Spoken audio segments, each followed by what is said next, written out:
Agora, a gente vai falar sobre os 3 tipos de direção e a junção desses 3 tipos. São eles: direção corretiva, direção criativa, direção natural ação e direção fluida, quando a gente mistura todas elas. Você pode treinar na sua casa com uma pessoa próxima, um irmão, um primo, parente, com a namorada, enfim, com qualquer pessoa, antes de chegar já fazendo isso nos teus ensaios. Você vai ficar muito mais habituado à forma que você vai começar a dirigir as pessoas.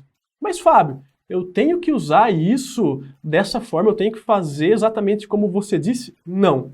Isso é uma coisa que funciona para mim e vai funcionar para você depois que você adequar tudo isso que eu vou te falar a você, a forma que você conduz as tuas fotos.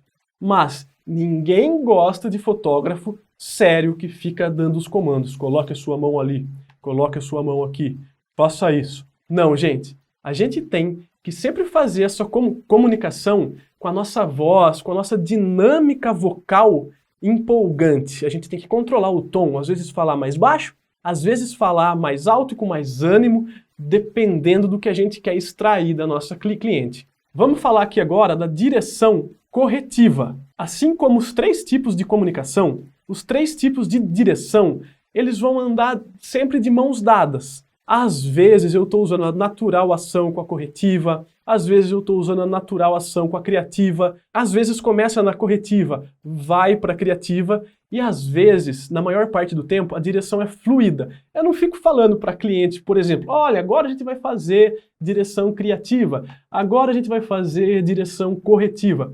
Isso não funciona e ela também pouco quer saber, isso pouco importa para ela. A gente só tem que saber como faz e aplicar. Só isso. O que é, então, a direção corretiva? A direção corretiva vai funcionar da seguinte forma. Ou você observa a tua cliente enquanto você está conversando do jeito que ela para, com a mão, com o pé, e você só vai corrigir isso para o ângulo ou para o desvio óptico de lente que você tem, porque é necessário também entender isso. Cada lente tem a sua ótica e a gente tem que pensar na direção também pensando na ótica que a lente tem. Por exemplo, uma 35mm que distorce um pouco o centro e as bordas da nossa foto. Sabendo disso, na hora de dirigir, a gente tem que ficar atento para não distorcer o corpo da pessoa que a gente está fotografando, a não ser que isso seja intencional, como, por exemplo, fotografar de baixo para prolongar a perna. Então você vai posicionar a sua cliente ou deixar que ela mesma se posicione numa posição confortável e, a partir disso, você vai corrigir o movimento dela. Por exemplo assim, vamos supor que você pede para ela colocar a mão aqui e o cotovelo dela fica bem de frente para a câmera. Vamos supor que você está usando uma 85mm, por exemplo, para fazer essa foto. A 85mm ela achata os planos, ou seja, esse cotovelo que é proporcional ao tamanho dela vai ficar muito maior, ela vai ficar com um cotovelão. Então a direção corretiva, você vai corrigir um movimento natural dela ou um movimento que você pediu que ela fizesse, fazendo com que a sua foto fique mais harmônica, fique mais bonita, fique com a composição mais interessante. Espero que tenha ficado bem claro essa parte. No final, existem os exemplos práticos para vocês ficarem bem a par e conseguir executar esse tipo de direção com mais tranquilidade e com mais fluidez. A gente vai então incorporar o que é necessário para a foto ficar o mais próximo da perfeição possível diante daquilo que a nossa cliente fez. É só corrigir detalhezinhos de postura, de mão, de braço, de membro, enfim, tá? A gente vai falar agora sobre a direção criativa. O que muda da direção criativa para a direção corretiva? Elas conversam um pouco. A direção criativa, como o próprio nome diz, é quando a gente vai criar algo em cima daquilo que a nossa cliente quer. Então vamos pensar que a nossa cliente está no ensaio e ela está usando um chapéu. A nossa cliente ela não ia ficar parada olhando para a gente com a mão no chapéu, né? A direção criativa vai dar esse comando, então. Você vai comandar a sua cliente para que ela coloque as mãos no chapéu, para que ela coloque as mãos no braço, em algum acessório que ela tem. Então você vai criar a sua pose.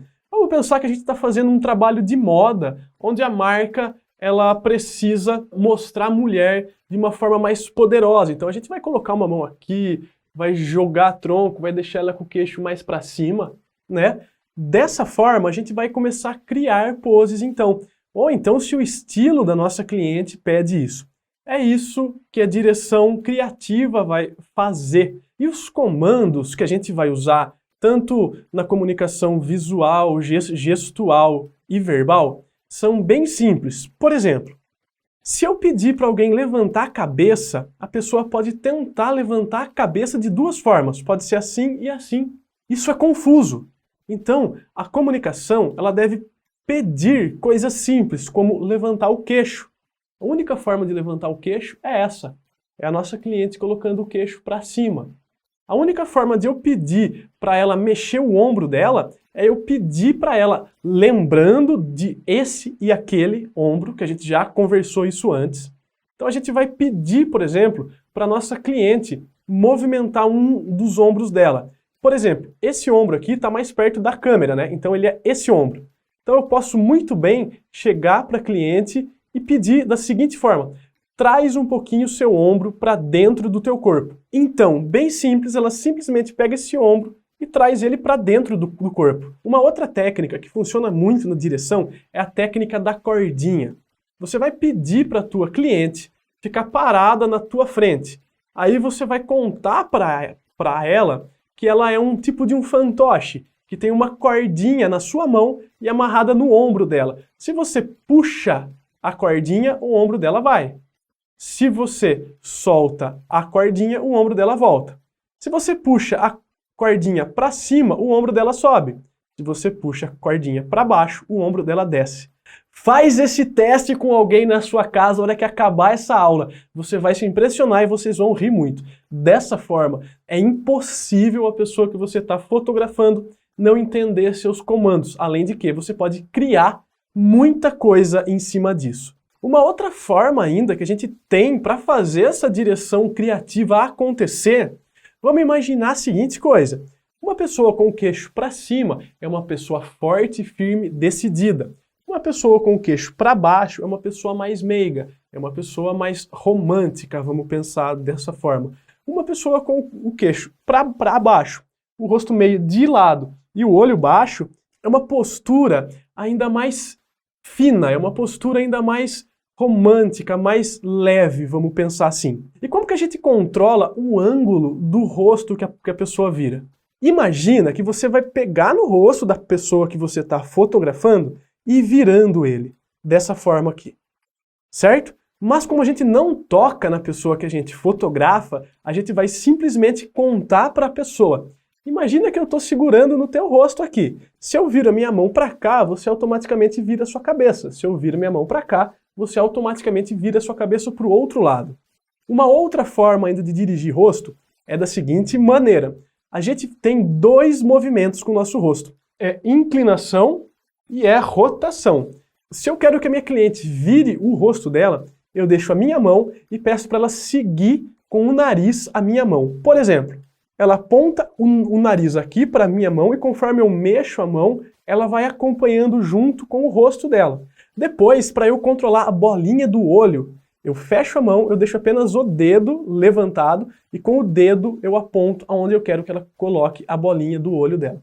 Dessa forma, eu consigo criar a postura necessária para minha foto sem tocar, sem ser invasivo com a pessoa que eu estou fotografando. Eu estou alinhando aqui coisas que a gente já viu nessa aula, que é as maneiras de comunicar mais as maneiras de dirigir. São dois universos que se completam. E o fotógrafo que vai dirigir uma fotografia, ele precisa ter isso muito bem treinado.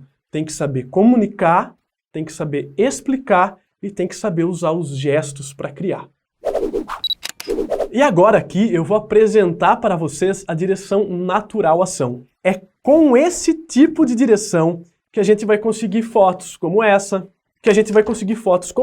por exemplo, e como essas outras fotos que vocês estão vendo passar aqui na tela. Essas fotos foram todas elas conseguidas com a direção natural ação.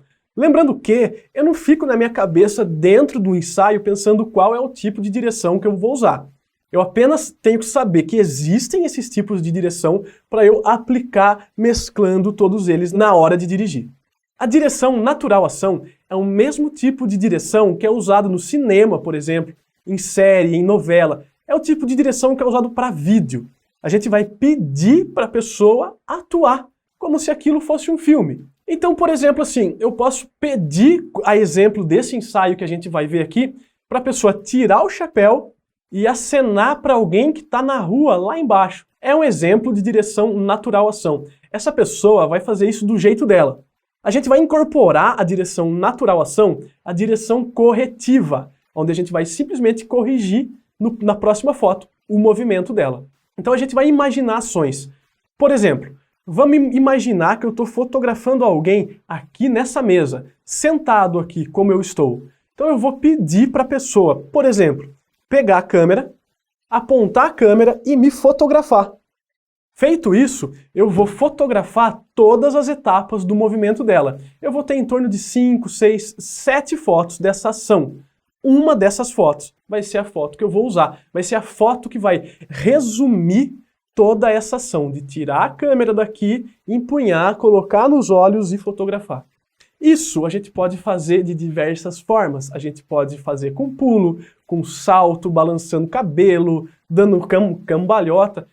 O que a nossa imaginação criar, a gente vai pedir para a nossa cliente fazer. Se a gente está num ambiente externo, é mais legal ainda. A gente pode pedir para a pessoa correr, para a pessoa virar em volta dela, sentar na cadeira, abaixar o rosto.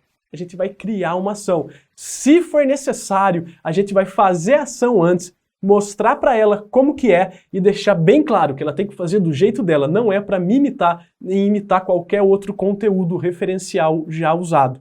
A gente vai ver isso também no decorrer dessa aula. O próximo tipo de direção, que é o quarto tipo, mas que eu não considero como um tipo de direção, por isso que eu falo que são apenas 3, é a direção fluida. A direção fluida é a mistura, é a mescla de tudo isso. É quando a gente começa com a direção corretiva, em cima da direção corretiva a gente cria algo, e em cima disso que a gente cria, a gente ainda pede para fazer uma ação.